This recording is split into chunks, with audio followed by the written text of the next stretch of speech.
கீழே இருக்குப்பா, கொஞ்சம் பைக் எல்லாம் கீழே இருக்குப்பா. போதுண்ணா போலாண்ணா.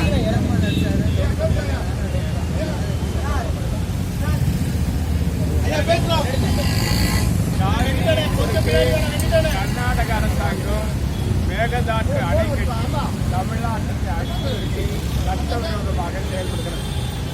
தொடர்ந்து உபரி நீரை மட்டுமே தமிழ்நாட்டிற்கு விடுவிக்கிற கர்நாடக அரசாங்கம் உச்சநீதிமன்ற தீர்ப்பின் அடிப்படையில் விடுவிப்பதாக கூறி தப்பித்து விடுகிறது. நமக்கு தர வேண்டிய மாதாந்திர அடிப்படையில் கொடுக்க வேண்டிய தண்ணீரையும் கொடுக்க மறுக்கிறது. மேகதாட்டு அணையை கட்டப்படுமையானால் அந்த உபரி நீரையும் கர்நாடகம் தடுத்து நிறுத்தி தமிழ்நாடு பாலைவனமாக மாறிவிடும்.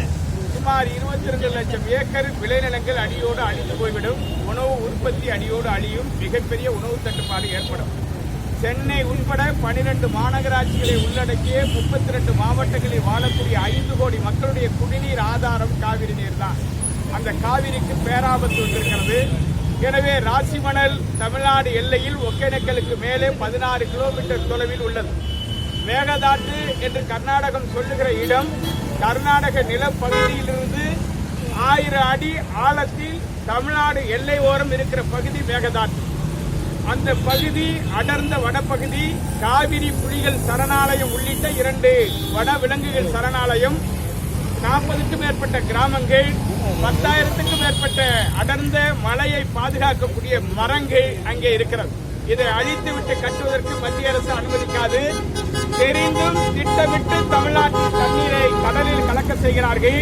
எனவே மேகதாட்டில் அணை கட்டி நாங்கள் தமிழ்நாடு விவசாயிகளுக்குத்தான் அந்த தண்ணீரை வழங்கப் போகிறோம் என்று கர்நாடக மாநில முதலமைச்சரும் துணை முதலமைச்சர் DK சிவக்குமாரும் மாறி மாறி உண்மைக்கு புறம்பாக தமிழ்நாட்டை அழிக்க நோக்கோடு பேசுகிறார்கள்.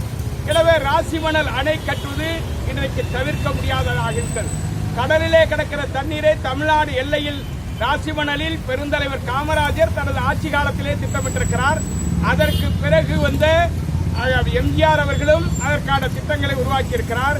தொடர்ந்து கலைஞர் அவர்கள் 1997 பிரதமராக தேவகவுடா இருந்தபோது ராசிமணல் அணை கட்டுமான பணிக்கு முழுவீச்சில் செயல்பட்டிருக்கிறார். அந்த பணியிலே ஈடுபட்டவர் நமது மூத்த அமைச்சர், நீர்ப்பாசனத்துறை அமைச்சர். அநேகமாக தமிழ்நாட்டிற்கு மட்டுமல்ல, இந்திய அரசியல் வரலாற்றிலே ஒரு மூத்த அமைச்சர், நீர்ப்பாசனத்துறையில் முழு புலமை பெற்றவர் நமது மாண்புமிகு அமைச்சர் துரைமுருகன் அவர்கள். அவர்களை சந்தித்து எடுத்துரைத்திருக்கிறோம். அவர் முழுமையாக கிட்டத்தட்ட 20 பக்கம் கடிதத்தை முழுமையாக படித்து அந்த ஆதாரங்களை எல்லாம் நினைவுபடுத்தி இந்த திட்டம் என்பது முக்கியமானதுதான். இது கடந்த காலத்தில் தொடர்ந்து இது பேச்சுவார்த்தையிலும் நடவடிக்கையிலும் ராசிமணல் இருந்து வருகிறது. ராசிமணல் கட்டுவது என்பது தமிழ்நாட்டிற்கு நல்ல திட்டம்தான். இது குறித்து முதலமைச்சர் வந்த பிறகுதான் உரிய முடிவு எடுக்க முடியும். எனவே மேகதாட்டு அணையை கட்டுவதற்கு கர்நாடகம் எடுக்கிற முயற்சியை நாம் தொடர்ந்து எதிர்த்து வருகிறோம். ராசிமணல் அதற்கு மாற்றுதான் என்பதை அவர் ஒப்புக்கொண்டிருக்கிறார். முதலமைச்சர் வந்த பிறகு அதற்கான நடவடிக்கைகளை தீவிரப்படுத்துவதாக சொல்லியிருக்கிறார். இப்போ இங்க ராசிமணல்ல அணை கட்டுறதுன்றது கர்நாடகாவோட கங்கரன்ஸும் நம்ம வாங்க வேண்டியிருக்கோம். கர்நாடகா ராசிமணல் என்பது மேகதாட்டில் இருந்து 40 கிலோமீட்டர் கீழ் நோக்கி இருக்கிறது. கிட்டத்தட்ட மேகதாட்டிற்கும் ராசிமணலுக்கும் 500 அடி ஆழம் இருக்கிறது. இது ஒகேனக்கலுக்கு மேலே இருக்கிற இடம் தமிழ்நாட்டோட இடம். மேகதாட்டிலிருந்து 40 கிலோமீட்டர் இடதுகரை முழுமையும் கிருஷ்ணகிரி வன மாவட்ட எல்லையில் இருக்கிறது. வலதுகரை ஒகேனக்கல் வரையிலும் கர்நாடக கட்டுப்பாட்டில் இருக்கிறது. ஏற்கனவே இந்த அணை ஒரு பக்கம் அவர்களுக்கு சொந்தம் என்பதால் கலைஞர் அவர்களே நேரடியாக நமது மாண்புமிகு நீர்ப்பாசனத்துறை அமைச்சர் துரைமுருகனோடு இணைந்து சென்று ராசிமணல் அணை கட்டி ஒரு கரை உங்களுக்கானது, எனவே நீங்கள் 10 TMC பெங்களூர் நகரத்திற்கு குடிநீருக்கு எடுத்துக் கொள்ளலாம், மின்சார உற்பத்தி செய்து 2 மாநிலங்களும் பகிர்ந்து கொள்ளலாம், எனவே ராசிமணல் தான் 2 மாநிலத்துக்கு பொருத்தம் என்கிற செய்தியை அழுத்தமாக எடுத்துரைத்து அதை தொடர்ந்து வலியுறுத்தியிருக்கிறார்கள். அதை கர்நாடகம் ஏற்றுக்கொண்டிருக்கிறது.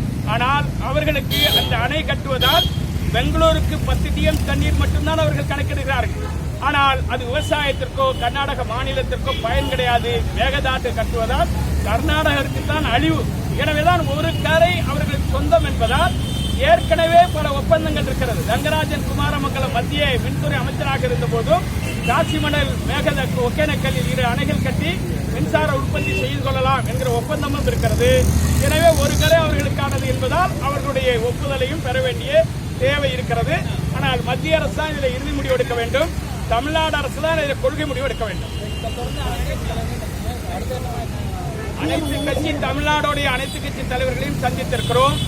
தமிழ்நாடு முதலமைச்சரையும் அனைத்து கட்சி தலைவர்களும் சந்திக்க வேண்டும் என்று விருப்பத்தை சொல்லியிருக்கிறார்கள். அது குறித்து நீர்ப்பாசனத்துறை அமைச்சர் முடிவெடுப்பார்.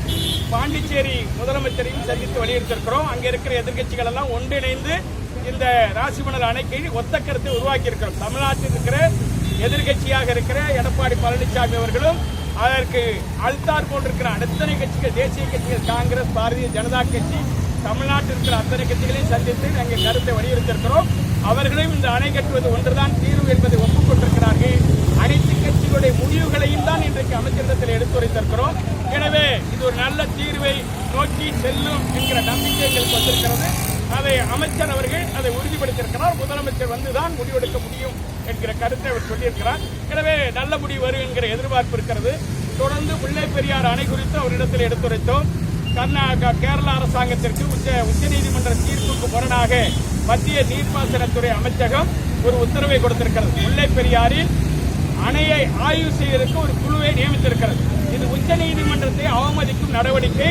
ஏற்கனவே உச்சநீதிமன்றம் இரு குழுக்களை அமைத்து தொடர்ந்து 10 ஆண்டு காலமாக அது மாதந்தோறும் ஆய்வு செய்கிறது. ஆய்வு செய்த அடிப்படையில் அணை வலுவாக இருக்கிறது என்பதை உச்சநீதிமன்றம் ஒப்புக்கொண்டிருக்கிறது. உச்சநீதிமன்ற தீர்ப்பையே முறியடிக்கிற வகையில், அவமதிக்கிற வகையில் மத்திய நீர்வள ஆணையம் கொடுத்திருக்கிற உத்தரவு தவறு என்பதை சொல்லியிருக்கிறோம். அவர் அதை ஏற்றுக்கொண்டிருக்கிறார். அதற்கான பல கடிதங்கள் எழுதப்பட்டிருக்கிறது. தொடர்ந்து நடவடிக்கை மேற்கொள்வோம் என்கிற உத்தரவாதத்தை கொடுத்திருக்கிறார்.